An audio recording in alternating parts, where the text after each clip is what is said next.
আপনাদের এলাকায় যে আপনাদের ছেলেফেলেরা বিদেশে থাকে, আপনাদেরকে তুতু দেয়। বাংলা বললে কি আপনাদের কি দেয়?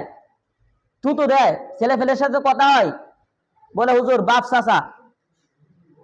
এই যে বিদেশে পইরা থাকি, মাথার গাম পায়ে ফেলি, কোন দিক দিয়ে ঈদ যায় আর কোন দিক দিয়ে কোন উৎসব যায় এগুলো টের পাই না। পরিবার ফালায় তুইয়া, নিজের সন্তান, নিজের স্ত্রী, নিজের পিতামাতা সবকিছু দেশে ফালায় তুইয়া এই প্রবাসী পইরা থাকি। দেশে একটা বাড়ি করব, এই ইচ্ছাটা ভিতরে আসে না। কারণ কিভাবে আসবে? যদি একটা বাড়ি করি, সারা জীবনে সারা জীবনের যে আয় ব্যয় দিয়ে একটা বিল্ডিং যদি কেউ তুলতে চায়, কয়েকদিনের ঝগড়ায় চুরমার শেষ, জীবন ধ্বংস হয়, সারা জীবনের স্বপ্ন শেষ। ভালো একটা ঘরের মধ্যে একটা ভালো একটা আসবাবপত্র কিনতে পারে না, একটা ভালো একটা ফার্নিচার কিনতে পারে না, কখন ঝগড়া লেগে যায়। এই যে ছেলে ফেলেরা যে আপনাদেরকে চাঁদা দেয়, যখন ঝগড়া করেন তাকে খুশি হয়ে যায় মনে করেন? হ্যাঁ, এক দুইটা আছে তাসিরা, কইবো যে না ঝগড়া করো, যা লাগবো দিমু। কিন্তু বড় একটা অংশ যারা ভালো সম্ভ্রান্ত, ওরা এগুলো ব্যথা, ভিতরে কষ্ট থাকে। একবার আল্লাহ রাসূল সাল্লাল্লাহু আলাইহি ওয়াসাল্লাম বলতেছেন, আয় সাহাবীরা, তোমাদের মধ্যে সবচাইতে গরিব ব্যক্তিকে? কাকে সবচাইতে বেশি গরিব মনে করো? বলতেছি, ইয়া রাসূলুল্লাহ, গরিব তো ওই ব্যক্তি যার তেমন টাকা পয়সা নাই, ধন সম্পদ নাই, বাড়ি গাড়ি নাই, ওই ব্যক্তি তো দরিদ্র। বলতেছে না, ওই ব্যক্তি দরিদ্র না।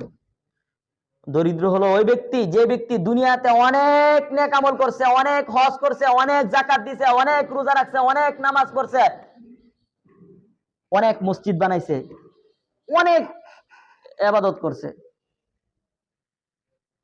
কিন্তু সে দুনিয়াতে মানুষের অধিকার, মানুষের হক নষ্ট করছে, মানুষের সম্মান নষ্ট করছে। যার কারণে হাসরের ময়দানে যেদিন বিচারের ময়দান কায়েম হয়ে যাবে, তখন ওই ব্যক্তি তো অনেক হজের সওয়াব নিয়ে উঠবে, অনেক নামাজের সওয়াব নিয়ে উঠবে, অনেক রোজার সওয়াব নিয়ে উঠবে, অনেক দান সৎকার সওয়াব নিয়ে উঠবে, অনেক নফল নামাজের সওয়াব নিয়ে উঠবে। কিন্তু দেখা যাবে যখন বিচার শুরু হয়ে যাবে, তখন অসংখ্য মানুষ আল্লাহর দরবারে চলে আসবে। অনেক মানুষ চলে আসবে, এসে বলবে, আল্লাহ, ওই যে অনেক সাহাবের যে অনেক সাহাব নিয়ে আসছে, ওই লোক দুনিয়াতে আমার মান সম্মানের উপর আঘাত করছিল, দুনিয়াতে আমার প্রতি অপবাদ দিছিল, দুনিয়াতে আমার টাকা পয়সা নিয়ে নিছিল, দুনিয়াতে আমার হাওলার টাকা নিচে নিয়ে দেয় নাই, দুনিয়াতে আমার জমি নিয়ে নিছে, দেয় নাই। এরকম ভাবে প্রত্যেকটা অধিকারের কথা মানুষ এসে বলতে থাকবে। আর আল্লাহ তাআলা ওই দিন তো কি নাই, টাকা পয়সার অপশন আছে? টাকা পয়সার অপশন নাই। ফাইন্নাহু লাইসা সাম্মা দিনারুন ওয়ালা দিরহামুন, ওই দিন না কোনো দিনার আছে, না কোনো দিরহাম আছে, না কোনো টাকা পয়সা আছে, কোনো কিছু নাই। আছে একমাত্র নেক আমল, আছে একমাত্র বদ আমল। আমল ছাড়া ওই দিন আর কোনো কিছু হাতে নাই। তো মানুষ যখন দুনিয়ার অধিকারগুলোর জন্য আল্লাহ তাআলার দরবারে এসে নালিশ করবে, মামলা দায়ের করবে, আল্লাহ তাআলা প্রত্যেককে এই ব্যক্তির আমল নামা থেকে সবগুলো দিতে থাকবে। একজন এসে বলবে, দুনিয়াতে আমার জমি নিয়ে নিছিল, ঠিক আছে, তুমি এই পরিমাণে সব নিয়ে যাও।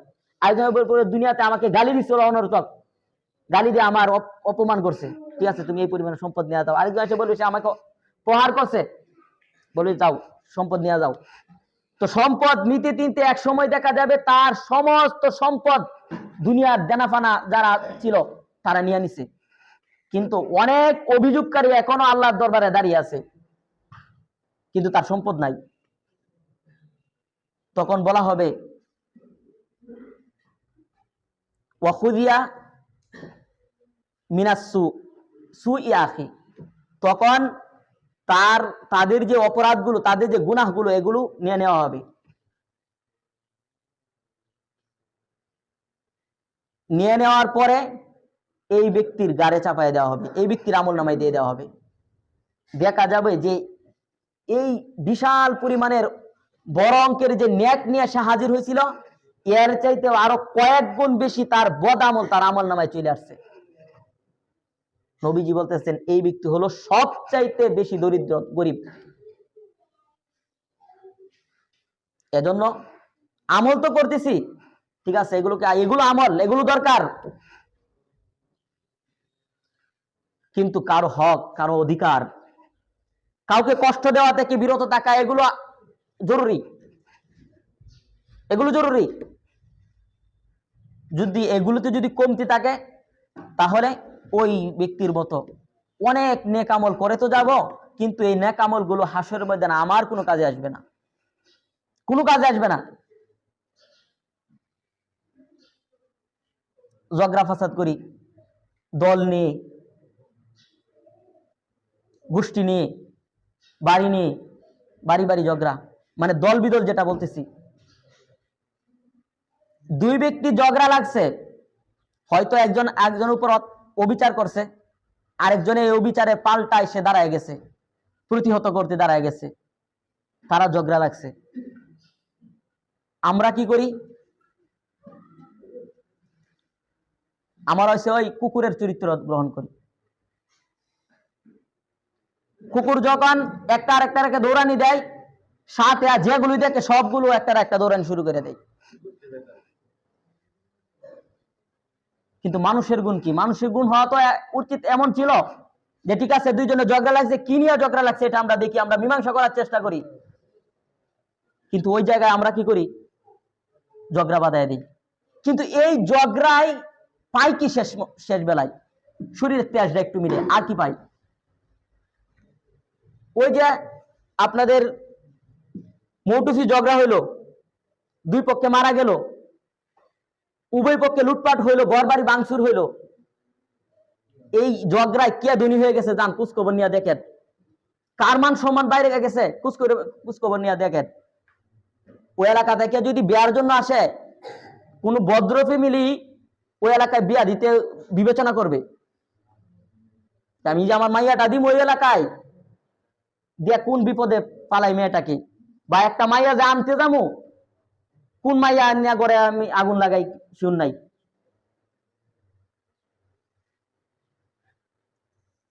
আল্লাহ রাসূল সাল্লাল্লাহু আলাইহি ওয়াসাল্লামের মদিনায় যেই দুইটা দল ছিল, এই দুইটা দল হওয়া খারাপ না, গোত্র হওয়া এটা খারাপ না।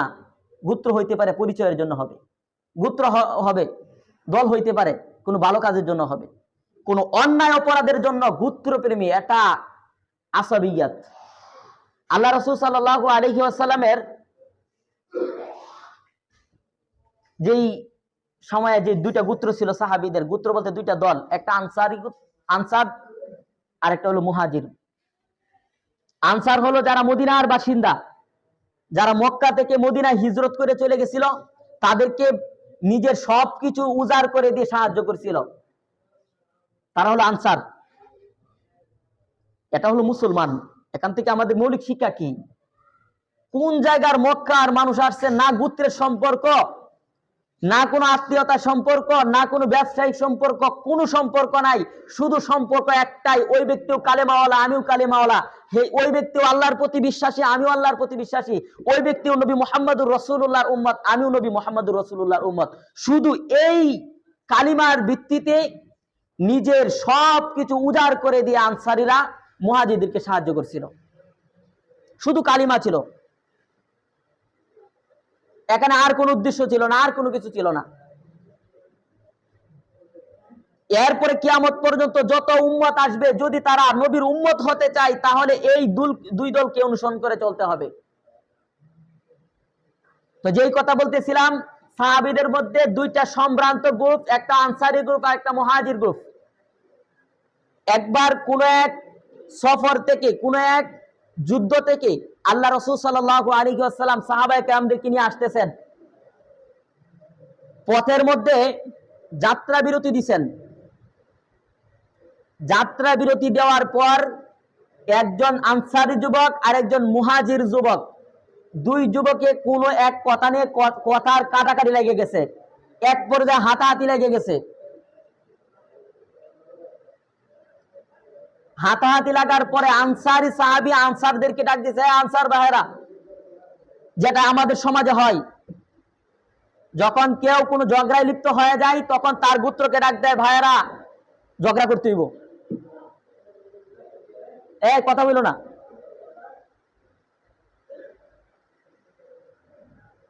আনসারি সাহাবি আনসারদেরকে ডাক দিছে, মুহাজির সাহাবি মুহাজিরদেরকে ডাক দিছে। উভয় পক্ষ থেকে সাহাবিরা জড়ো হয়ে যাচ্ছে, সবাই চলে আসছে যে কি হচ্ছে এখানে। ঝগড়া এখনো বাঁধে নাই, শুধু দুইজনের মধ্যে সীমিত আছে, বাকিরা আসছে। নবীজি দেখতে পারছেন, দেখে বলতেছেন যে এখানে কি হচ্ছে। নবী জানতে পারছেন যে এখানে উভয় পক্ষ দাঁড়ায় গেছে। নবীজি বলতেছে, চক্ষু লাল হয়ে গেছে, চেহারা লাল হয়ে গেছে, রাগান্বিত হয়ে গেছে। নবীজি সাল্লাল্লাহু আলাইহি সাল্লাম বলতেছেন, লাইসা মিন্না মান দাআ ইলা আসাবিয়্যা ওয়া লাইসা মিন্না মান মাতা আলা আসাবিয়্যা ওয়া লাইসা মিন্না মান কাতালা আলা আসাবিয়্যা। এই ব্যক্তি আমার দলভুক্ত না। যে ব্যক্তি আসবিয়তের দিকে আহ্বান করে, যে ব্যক্তি আসবিয়তের উপর ঝগড়া করে, লড়াই করে, যে ব্যক্তি আসবিয়তের উপর মৃত্যুবরণ করে, ওই ব্যক্তি আমার দলভুক্ত না। দলভুক্ত না মানে কি? উম্মত না। আমি নামাজ পড়লাম, আমি রোজা রাখলাম, আমি হজ করলাম, আমি নবীর প্রতি দুরূদ পড়লাম, কিন্তু আমার নবী আমাকে বললো যে আমি নবীর উম্মত না, তখন এই আমার এত দাবি, এটার কি মূল্য থাকলো আল্লাহর কাছে? হাসরের ময়দানে আমার কি মূল্য থাকবো যদি নবী বলে যে এই লোক আমার উম্মত না? কোন কি মূল্য থাকবে? তো বলতেছে, যে ব্যক্তি আসবিয়তের ডাকে, আসবিয়তের উপর ঝগড়া করে, আসবিয়তের উপর মৃত্যুবরণ করে, ওই ব্যক্তি আমার দলভুক্ত না। সাহাবায়ে কেরাম জিজ্ঞাসা করছেন, ইয়া রাসূলুল্লাহ মাল আসবিয়া, আসবিয়া জিনিসটা কি? নবীজি সাল্লাল্লাহু আলাইহি ওয়াসাল্লাম বলেন, ক্বালা আন তুঈনা কওমাকা আলা যুল। এটা হলো অন্যায় অবিচারের ক্ষেত্রে নিজের গোত্র, নিজের ছেলে, নিজের আত্মীয়, নিজের দল, শুধু এটার ভিত্তিতে কারো সাথে সঙ্গ দেওয়া, এটা আসবিয়াত। যেটা আমরা ব্যাপকভাবে এই রোগে আমরা আক্রান্ত, ব্যাপকভাবে। দুইজন ব্যক্তি কথার কাটাকাটি লাগছে, এখানে আমরা কে অন্যায় কে ন্যায়ের পথে আছে এটা আমরা বিবেচনা করি না, এটা আমরা মিট করার চেষ্টা করি না।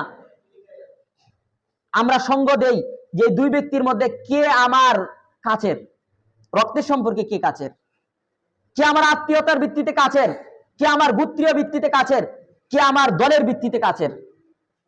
আমি যে দল করি, যদি এই দুইজনের মধ্যে আমার দলের কেউ থাকে, তার সঙ্গ নিয়ে নিই। যদি আমার গোত্রের কেউ থাকে, আমার বংশের কেউ থাকে, তার সঙ্গ নিয়ে নেই। যদি আমার ছেলে হয়, তার সঙ্গ নিয়ে নেই। যদি আমার ভাতিজা হয়, তার সঙ্গ নিয়ে নেই। যদি আমার আত্মীয় হয়, তার সঙ্গ নিয়ে নেই। এখানে ন্যায় আর ইনসাফ এই প্রশ্ন থাকে না। এই যে এই প্রশ্ন থাকে না, এটা হলো আসবিয়াত, এটাই আসবিয়াত। যদি এই রূপ আমরা ধরে রাখি, এই রূপ যদি আমাদের মধ্যে থাকে, আমরা নবীর উম্মত হতে পারবো না। নবীজি বলছে, নবীজি যুদ্ধা জায়গায় বলবে আমি উম্মত না, ওই জায়গায় আমার হাজারো দাবির কোনো মূল্য নাই, কোনো ভ্যালু নাই, কোনো ভ্যালু নাই। কারা ঝগড়া করছিল নবীর জামানায়? আনসারি সাহাবীরা। সাহাবীদের মধ্যে প্রথম সারির আনসারি, সাহাবীদের মধ্যে সবচেয়ে যারা দামি মুহাজির, যাদের প্রশংসা আল্লাহ তাআলা কোরআনে করছেন, তারা ঝগড়া লাগছে। আর তাদের ব্যাপারে আল্লাহ রাসূল সাল্লাল্লাহু আলাইহি ওয়াসাল্লাম যদি এই কথা বলে থাকে, তাহলে আমাদের ব্যাপারে আরো কত কত কঠোর। আনসার এবং মুহাজির কাফেলা চাইতে কি আপনার আমার যে এখন বংশীয় কাফেলা বা রাজনৈতিক কাফেলা, এগুলো কি দাম আরো বেশি আল্লাহর কাছে? কি মনে হয়? এগুলো দাম আল্লাহর কাছে বেশি? এগুলো দাম আল্লাহর কাছে বেশি না। আরেকটা কথা হলো, এই যে আমরা ঝগড়াগুলো করি, ঝগড়া করার পরে আবার মিট হই কিভাবে? কিভাবে মিট হই? আমরা দরবার ডাকি। তাহলে দরবারে যদি মিট হইতে হয়, তাহলে ঝগড়া করার আগে কি প্রয়োজনটা ছিল? আগে আমরা কেন দরবারে গেলাম না? একবারে দরবারে বসছি, কাজ হইছে না, আরেকবার বসবো, 1000 বার বসবো, 1,00,000 বার বসবো, কিন্তু ঝগড়া করার কেন ঝগড়া করতে যাব? এই ঝগড়া করতে গিয়ে আপনাদের এলাকায় যে আপনাদের ছেলেফেলারা বিদেশে থাকে, আপনাদেরকে তুতু দেয়। বাংলা বললে কি আপনাদের কি দেয়? তুতু দেয়। ছেলেফেলের সাথে কথা হয়, বলে হুজুর বাপ চাচা। এই যে বিদেশে পইরা থাকি, মাথার গাম পায়ে ফেলি, কোন দিক দিয়ে ঈদ যায় আর কোন দিক দিয়ে কোন উৎসব যায়, এগুলো টের পাই না। পরিবার ফালায় তুইয়া, নিজের সন্তান, নিজের স্ত্রী, নিজের পিতামাতা সবকিছু দেশে ফালায় তুইয়া এই প্রবাসী কইরা থাকি। দেশে একটা বাড়ি করব, এই ইচ্ছাটা ভিতরে আসে না। কারণ কিভাবে আসবে? যদি একটা বাড়ি করি, সারা জীবনে একটা সারা জীবনের যে আয় ব্যয় দিয়ে একটা বিল্ডিং যদি কেউ তুলতে চায়, কয়েকদিনের ঝগড়া চুরমার শেষ, শেষ, জীবন ধ্বংস। এই সারা জীবনের স্বপ্ন শেষ। ভালো একটা ঘরের মধ্যে একটা ভালো একটা আসবাবপত্র কিনতে পারে না, একটা ভালো একটা ফার্নিচার কিনতে পারে না, কখন ঝগড়া লেগে যায়। এই যে ছেলে ফেলেরা যে আপনাদেরকে চাঁদা দেয়, যখন ঝগড়া করেন তাকে খুশি হয়ে দেয় মনে করেন? হ্যাঁ, এক দুইটা আছে তাসিরা, কইব যে না ঝগড়া করো, যা লাগবো দিমু। কিন্তু বড় একটা অংশ যারা ভালো সম্ভ্রান্ত, ওরা এগুলো ব্যথা, ভিতরে কষ্ট থাকে। চাঁদা দেয় ঠিক আছে, কিন্তু ভিতরে একটা কষ্ট থাকে। যারা প্রবাসে থাকি আসছেন, আপনারা তো জানেন যে প্রবাসে যে কি বেতনরা, কি কষ্টরা। তাহলে কিভাবে আপনারা এই প্রবাসের টাকাগুলো আপনারা এভাবে নষ্ট করেন ঝগড়া ফাসাদ কইরা? কিভাবে? এটাকে আপনি হিসাব কেন করেন না? আপনি কেন মনে করেন না যে এটা আমার হিসাব করার দরকার? আপনাদের এলাকাটা দেখেন, তাকায় দেখেন, চতুর্পাশে সব এলাকার চাইতে আপনার এলাকা নিচে বইরে আছে, ভালো একটা রাস্তা নাই।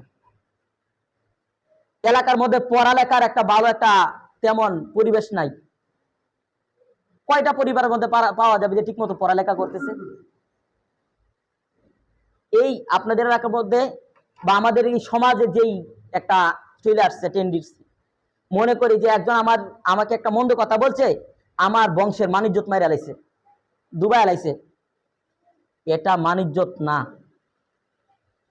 এটা মানিজ্যত যাওয়া আসার প্রশ্ন না, এটা মানিজ্যত যাওয়া আসার প্রশ্ন না। যদি আরেকজনের বংশের সাথে যদি টাক্কর দেন, ঝগড়ায় টক্কর দেওয়া এটা সম্ভ্রান্ত সমাজের পরিচয় না। যদি টাক্কর দেন, আপনি টাক্কর দেন, ওর গোত্রের মধ্যে 5টা আলেম আছে, আমার গোত্রে 10টা আলেম তৈরি করব। ওর গোত্রের মধ্যে BA pass, IA pass, masters pass আছে 5টা, আমার গোত্রে 10টা তৈরি করব। ওর গোত্রের মধ্যে দুনিয়ার দিক দিয়ে আপনি করেন, ওর গোত্রে এই বাড়িঘর তৈরি করছে খুব দেখার মতো, আমি আর একটু ওর চাইতে আর একটু ডেভেলপ করব। এভাবে করেন, এভাবে করেন।